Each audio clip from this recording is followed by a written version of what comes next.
For Life would like to thank all of our sponsors. Mountain View Guide Service, J3 Outdoors, Lennon's Lures,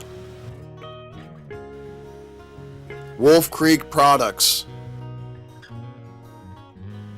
and PCS Outdoors.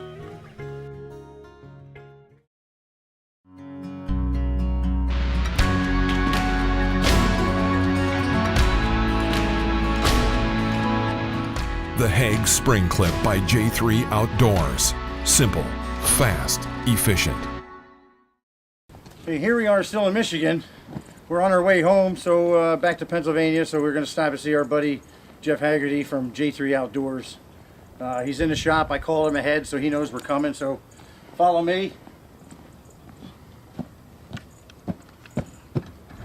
Yeah, how you doing? Nice to meet you, Brian. man. Hey, Brian. Good to see you again, bud. Get to see each other until the shows, but Absolutely. here we are with Jeff Haggerty from J3 Outdoors. He's going to show us a little bit about his bracket and the clip, and he's got a little display set up for us. So we're going to go through here, and he's going to explain how the bracket works and the different sets you can make with it. Absolutely. So basically what we have is we have our bracket, which is the piece that we have on the end of the chain here. That's our Hags bracket. What we're doing with the bracket is we're attaching it to the end of your chain. This will give you an option that's always with you at all times, so you don't have to ever worry about losing or forgetting it. Because we put it on the end of your trap chain there, we also added a stake swivel in there, so guys can continue to use rebar or T-bars or something along those lines. Then we also added a drowner lock to the back end of it. So basically giving you all your terminal functions that you would potentially use your swivel for today.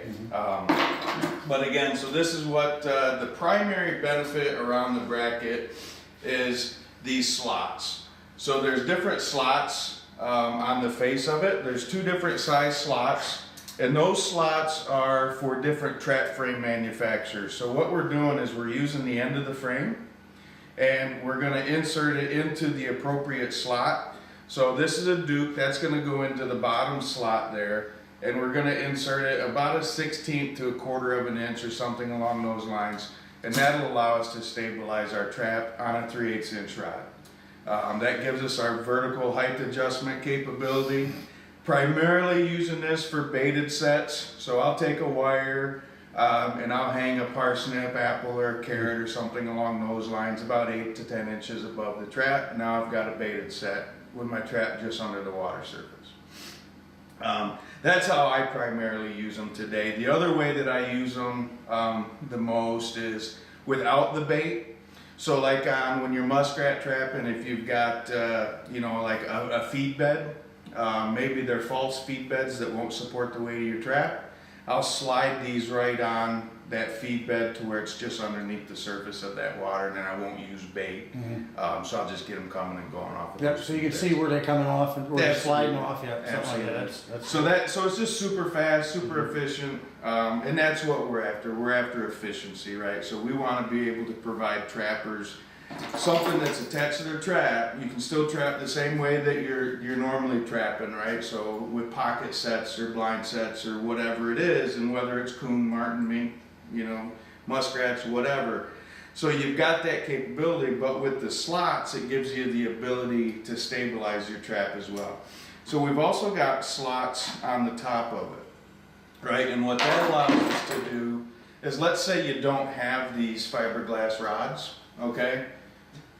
You could simply go ahead and screw one of these brackets right to a log or a stick or something along those lines, or you could wire it, and then that will give you the ability to stabilize your trap. That's why we've got the slots on the side of it. Or you could, what I'm showing here is I'm just wiring it, right? So I'm using the slots to run my wire through, and I'm simply wrapping wire around it, and I'm inserting my trap into the appropriate slot.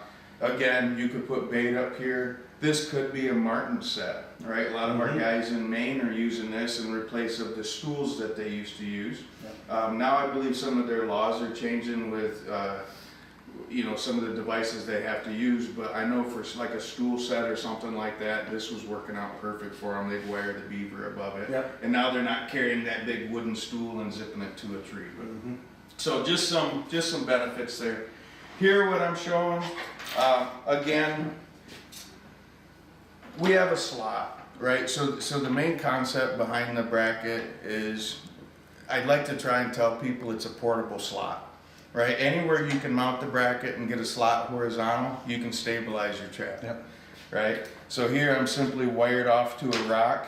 You've always got your mink and muskrats that are climbing up and down the rock, and well, if you can't, if the surface is too hard or too deep, you can't get something in there to stabilize, you could simply wire right to the side of that rock. Perfect. And get the mink or the rat as he's coming up and down. These are portable drain tiles. This is a demo unit that's, you know, that we take to shows, but I usually make them about twice this long. What this is I have a bracket simply wired to the bottom of it, okay? And this is the smallest size that I use. But what I'm doing is I'm taking that bracket wired, I'm notching the sides of it out, and that notching, what that allows me to do is that allows me to get the pan flush with the face of, with the tile there. So what I'm doing, now I trust me, I like to use body grips and all that sort of stuff in front of these, and I'd cut slots on them and whatnot, but what I would find is you get a lot of refusals, right? A lot of mink won't enter that tube. They'll all look at it, but they won't enter it. So by having this, especially having this flush with the face, you're not only getting the ones that were going to commit, but you're getting those ones that'll pass by. You know what I mean? The ones that pass by. Or a lot of times I'm trying to put together right now a lot of night footage of, you know, through trail cams and whatnot, of mink and how they're working it. But a lot of times those mink will come off, they'll drop down and away they go, right? They'll look in, drop and go. So this becomes very effective for that. The other ways that I'm showing use, for me when I first designed this, this was, if you can picture a water log, right? So if you can picture, you know, maybe you got a water level right here or something along those lines. And I'm thinking for me in my line, I'm coon, mink, muskrat sort of thing, right? So this, what I did is I simply took a bracket, and you can see it's not on there overly tight, right? It's just wired on there. And it's just wired enough to where it's not gonna tip forward. And I'm gonna take the end of the frame again, I'm gonna insert it into that large slot, and I just stabilized my trap on that water log, right? So I'm not chipping, you know, notches or any of those sorts of things out of the logs getting soaked or anything along those lines. I'm simply wiring around it and away I go. So again, so to me, this was for coon, mink, and muskrat, but we've got a ton of marten trappers using this now. And they're using it exactly like this, as it acts as a step. Another way that they're using it is on the end of their leaning pole. Right, so they're taking a bracket, putting it on the end, and then they're putting their bait out here, right? So this is their last, this is the only place that marten can step. So again, so just some various ways that guys are using the bracket, the way that we're using the bracket. There's a ton of other ways to use it, but these are the basics, right? It's really up to a guy's imagination or a girl's imagination. How Like I said, that's what's nice about it, because no matter what track you're using, I mean, that's a Bridger, you know, you got a Duke, Victor, it doesn't matter. Even Wolf Creek. Yeah, Wolf Creek's work as well, absolutely. Yep.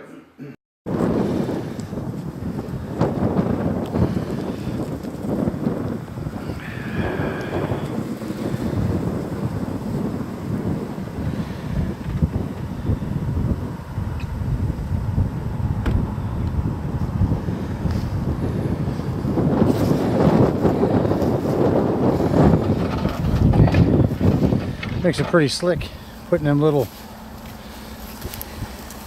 markers on. Thanks, buddy. Yep.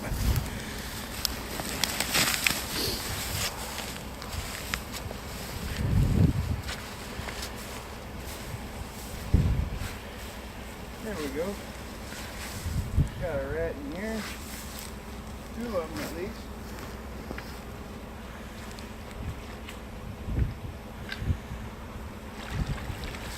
Oh, there's a double. Cool.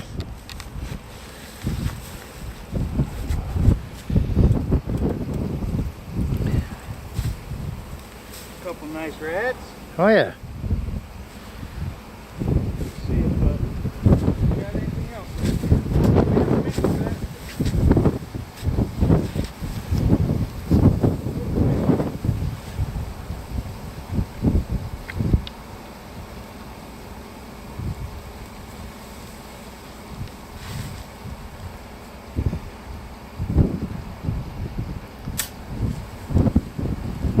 Boy, if you stayed here a few days, you could have some mink, that's for sure. Yeah. So you got a Through there last night. You know, that's the thing. Miserable weather. It's tough for muskrat trapping, but it can be awful fun for mink trapping if you ran a good mink line. Those mink like to move in that nasty stuff.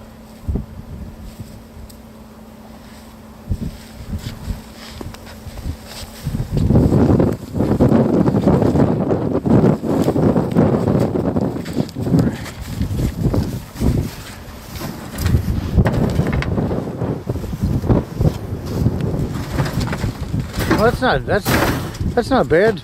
Half dozen stops, 4 rats. Yeah, I mean, it is what it is. Yeah, But they're all nice rats.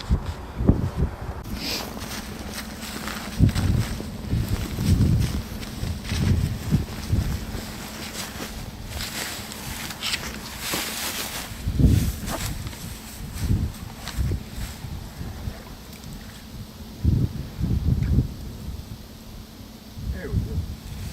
You got one? Yeah, we got one there. No mink. So you got a dry. So that's basically what you're doing is dry land, mink runs. Yeah, for this little spot, what I'm doing is this is such a little narrow ditch, and like I said, it was almost bone dry this summer, so I'm surprised there's any in here at all. But so yeah, so these little spots, I'll use a colony trap. You know what I mean? As trappers, you got to use an arsenal of stuff. But so here, I always set 2 traps, whether it's canine or rat trapping or whatever. Just I to always keep set it. 2 traps. If I can remember 1, I know I can remember 2. Yeah. Well, you keep it even, then you don't forget them either. That's it. That's the reason I do it. So I won't always set 2 cages. Sometimes I'll set 2 cages. Sometimes I'll set a dry land and a water trap or whatever, but always 2 at each stop. There you go. Oh, there's a nice rat. Yeah, there's a decent rat in there. Yeah. Get him out before he freezes.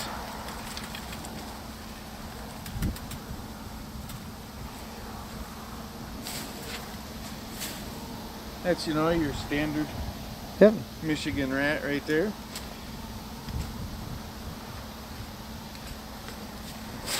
Let me grab this mink set real quick.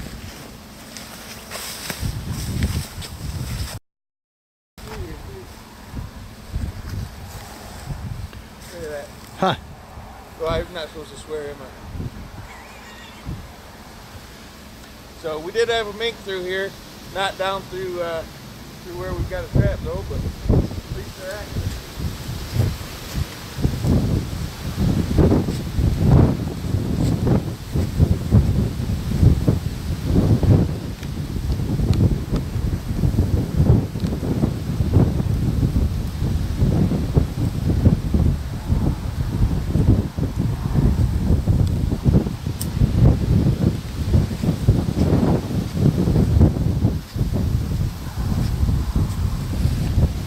Cool. That mink came up there, back in the water, came up on the other side of my trap. That's mink trapping, I guess. Yeah. Oh yeah.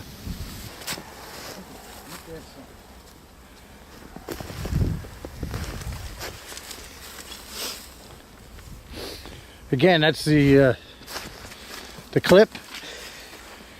Yep. On the rod. So you can definitely totally adjustable any height. Yep. Nice. Really makes it nice on soft bottom ground, you know, where it's hard to get a short stand in with the rod. You can definitely bite some meat.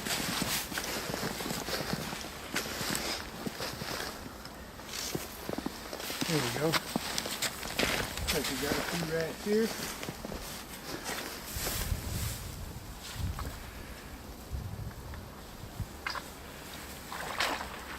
Here's one anyway. Nice.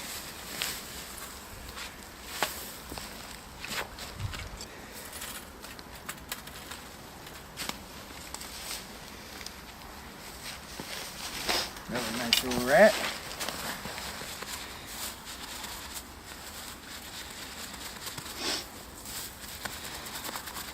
Dry and ready to skin as soon as you get back. Yeah, if people don't know, this is the best towel you can get. Mm-hmm. I mean, this dries them right up. Now we need is a strong market. That definitely helps. But sometimes I guess a weak market is just as fun too, right? Yeah. Oh yeah. Just get a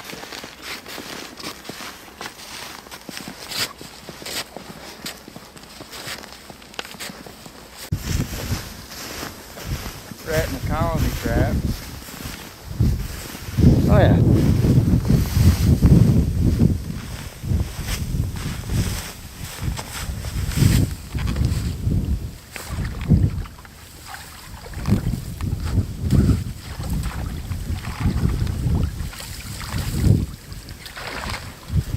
Rat in the colony. And see what we got up here. You want to get down in here?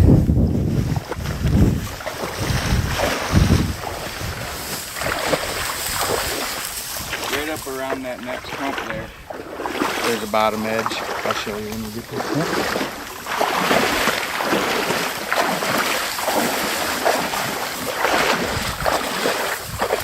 See the rod sticking out? Oh yeah. Yep. At least it was there.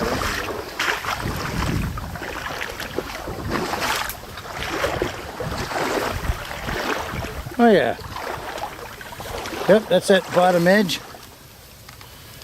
Is right inside there. That's awesome.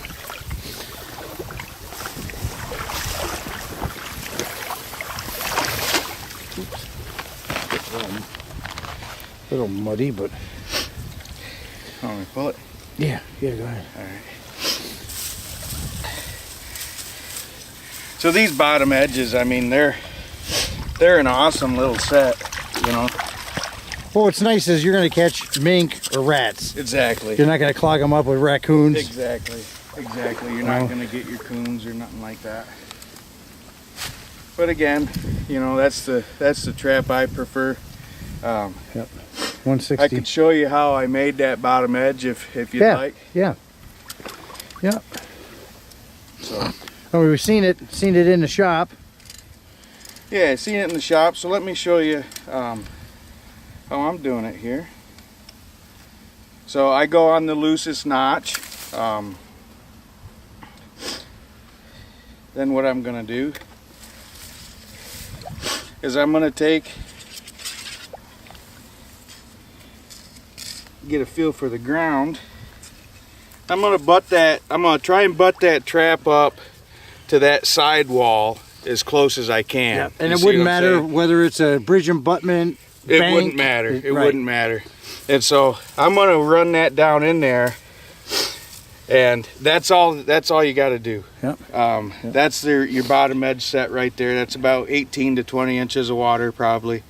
Well, what's nice about it doesn't matter what depth of water we have. It doesn't. Because, I mean, basically critters are either going to hug the bottom or going to be on very top. Right. And so, like I mentioned, you know, trappers have to be versatile. These colony traps, if you can use them in your state, I mean, they're awesome. You know, they work for nice narrow pinch points and stuff like that. Yep. You know, you could say that it would work on this bottom edge location as well, but a guy can only carry so many of these. You know what I mean? Yeah. I normally, you know, double or triple stack them when I do trap this type of an area, but these rods I can carry, you know, 18, 20 of these rods in a little bundle, and you know, with a couple traps in your backpack, you're set. You know, these things, they're just quick, easy, and as you can see, you know, they're pretty efficient. So but like you mentioned, you know, mink, this is a good mink set.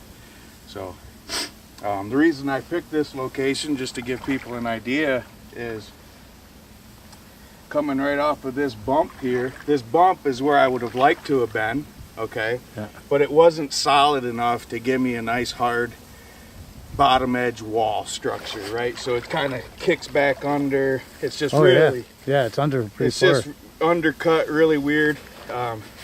So if I felt along it, that wall actually comes out right here, okay? So that's why I'm putting that trap in that location, you know, where this looks like is where you'd want, but feel around a little bit under there and you'll get the idea. But so great set. Yeah, Great set. cool. So let's go check a few more, see if we can't get something on a baited set or something along those lines. Nice.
Yeah, another double, huh? Oh.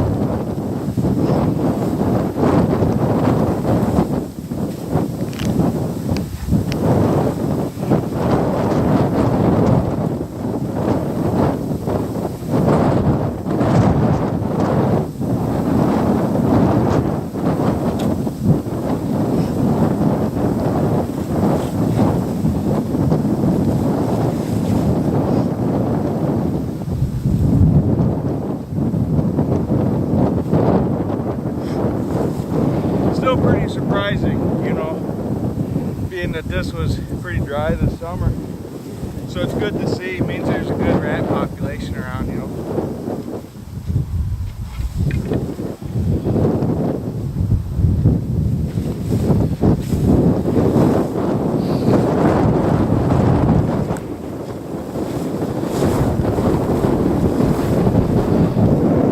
There you go, Brian. It's nice. Oh, this wind.